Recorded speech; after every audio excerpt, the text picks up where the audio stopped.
Le pôle administratif de Chartres, c'est 17 bâtiments administratifs, dont 19 services, réunis en un seul bâtiment économe et pratique. Cela représente plus de 15 000 m² de surface à chauffer, ventiler, climatiser et sécuriser pour assurer le confort de chaque utilisateur. Entre enjeux architectural et enjeux économiques, ce bâtiment présente des installations à haute performance énergétique.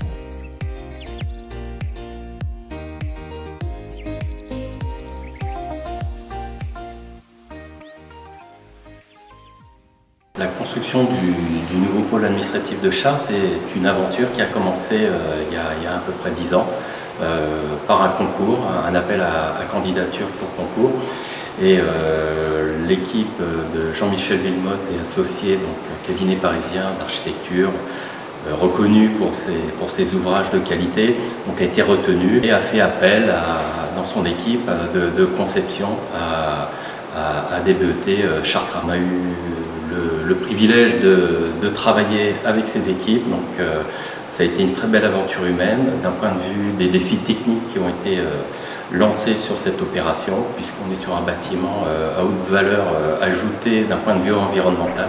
Très beau projet aussi, un projet très simple, qui vient s'implanter en douceur autour de l'hôtel Montesco, qui était la pièce maîtresse de la parcelle, donc le premier hôtel de ville, donc une architecture qui vient envelopper par ces deux ailes, qui vient accompagner donc, ce bâtiment du 17e.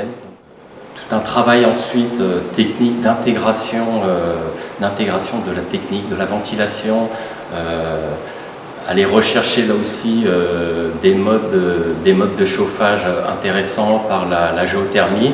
Donc ça a pu se faire en site contraint, ça a pu se faire en plein centre-ville. Donc voilà, tout ça par le travail, par l'expertise technique aussi des bureaux d'études techniques, dont de l'AG Collioure, effectivement moteur sur ce plan-là. Donc un bâtiment effectivement qui recevra des certifications d'un point de vue énergétique, environnemental. Donc la réussite de ce projet, effectivement, était dans un site très contraint du fait du PSMV, aussi du PLU. Donc voilà, l'équipe a tenu son pari, a réussi à rentrer le programme. On a des bureaux qui se trouvent en superstructure, donc, et de très beaux espaces aussi pour recevoir du public dans les sous-sols. La construction du pôle administratif a fait appel à plusieurs techniques assez innovantes. Bon, les infrastructures, bien sûr, restent en béton, puisque c'est toute la parcelle qui a été décaissée sur 10 mètres de profondeur, sur environ 3 niveaux de sous-sol.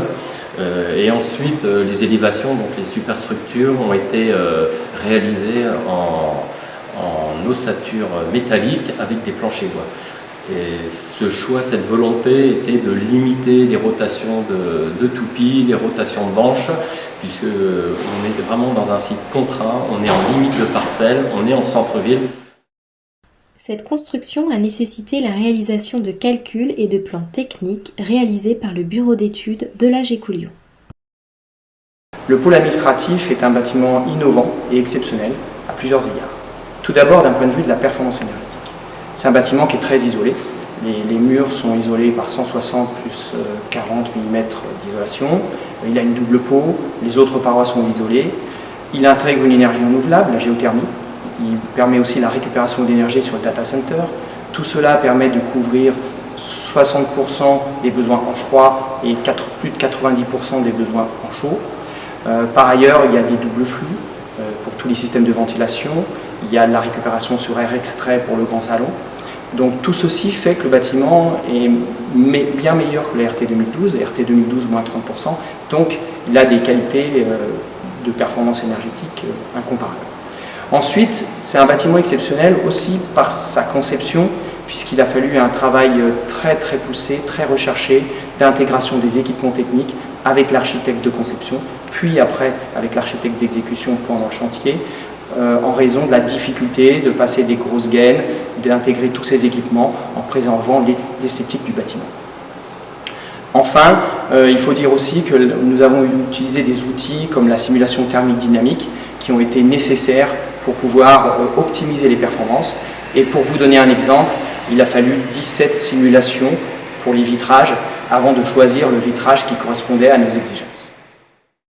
Sonde géothermique, collecteur, échangeur adiabatique, pompe à chaleur, le système thermique du pôle administratif souffle un chaud et un froid hors norme.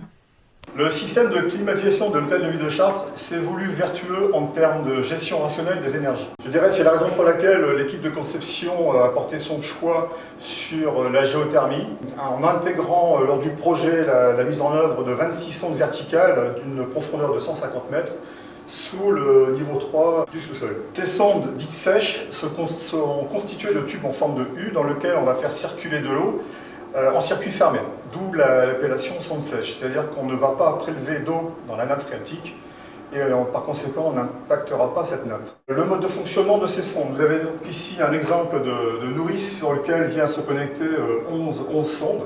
Donc ce type d'équipement on va le retrouver 4 fois sur l'ensemble du projet. Le fonctionnement est donc le suivant. En hiver, on va donc injecter de l'eau à une température plus froide que la température du sol. Il faut savoir que le sol, c'est 14 degrés en gros durant toute l'année. C'est-à-dire que cette eau, en se réchauffant, va capter l'énergie du sol et ce qui va nous permettre de chauffer le bâtiment. Inversement, en été, l'eau sera réinjectée à une température nettement plus élevée, on va dire entre 30 et 36 degrés. C'est-à-dire que l'eau, en se refroidissant, va céder son énergie au sol et ce qui va nous permettre de stocker toute cette énergie, je dirais, pour l'hiver suivant. Nous parlions à l'instant de pompes à chaleur. Elles sont deux et composées chacune de plusieurs modules, permettant un pilotage en cascade selon les besoins du bâtiment. Les réservoirs d'une capacité totale de 4 m3 jouent le rôle de volume tampon et de découplage entre les circuits sondes et les pompes à chaleur. Vous avez ici un premier échangeur, dit échangeur hiver, qui est exclusivement dédié au rafraîchissement du data center en période hivernale, dans la mesure où les pompes à chaleur sont seuls en mode chaud. L'avantage, c'est qu'on va donc récupérer l'énergie dite fatale de ces salles informatiques, de manière à rebasculer ça vers les pompes à chaleur et contribuer en conséquence au chauffage du bâtiment. Vous avez ici un second échangeur dit géocooling. Donc cet échangeur permet en demi-saison de rafraîchir à lui seul le bâtiment sans avoir à solliciter les pompes à chaleur. Effectivement, durant l'hiver, le sol s'est suffisamment refroidi et ça nous permet d'utiliser cette fraîcheur pour traiter, je dirais, les premiers besoins de climatisation du bâtiment. Durant l'été, dès que le sol n'est plus en mesure d'emmagasiner de l'énergie, la chaleur évacuée sera dirigée vers des unités de refroidissement utilisant l'air extérieur. Ces unités dénommées refroidisseurs adiabatiques prennent donc le relais du sol. Ce générateur gaz à condensation joue le rôle d'appoint secours des pompes à chaleur par grand froid. Cette chaudière permet également une production d'eau de chauffage haute température pour le bâtiment Montesco. Dans ce local technique, on va retrouver l'ensemble des circuits secondaires, que ce soit pour le chaud ou pour le froid. Dans un premier temps, vous avez donc la partie chaud, avec le ballon tampon, qui est donc connecté aux pompes à chaleur. On va donc retrouver ici la pointe de la chaudière gaz, par grand froid, donc c'est une unité d'intérieur. Derrière ce volume tampon et découpage, on va retrouver donc 4 circuits secondaires. Le premier, donc, c'est celui qui va alimenter l'ensemble des centrales de traitement d'air. Les installations de chauffage et ventilation n'ont pas été les seules réalisées par Delage et Couliou, puisqu'il a fallu concevoir l'ensemble des installations électriques, c'est-à-dire l'éclairage, la sécurité incendie, l'acheminement de la puissance électrique, l'alarme incendie et les réseaux informatiques. L'installation principale a son origine dans les 2 transformateurs de 630 kVA intégrés au sous-sol du bâtiment. En cas de coupure électrique, les dispositifs de sécurité incendie et informatique sont secourus par 2 groupes électrogènes de 200 et 400 kVA. La recherche des économies d'énergie conduit à prescrire des luminaires dont l'intensité s'adapte à l'éclairage naturel et à la détection de présence. Le data center, véritable cerveau du pôle administratif, est constitué de 26 B-serveurs 19 pouces dans un espace de 90 m². Toutes les calories évacuées pour climatiser ce local sont récupérées pour chauffer le bâtiment en hiver via un échangeur. Afin de sécuriser ce cœur de réseau, un onduleur de 241 kVA est opérationnel.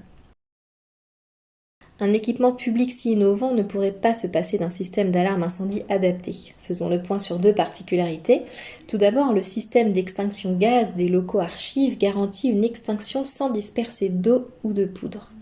La deuxième particularité est le désenfumage de la double peau exigé par le service des pompiers. Il comprend des ouvertures automatiques en partie haute et basse.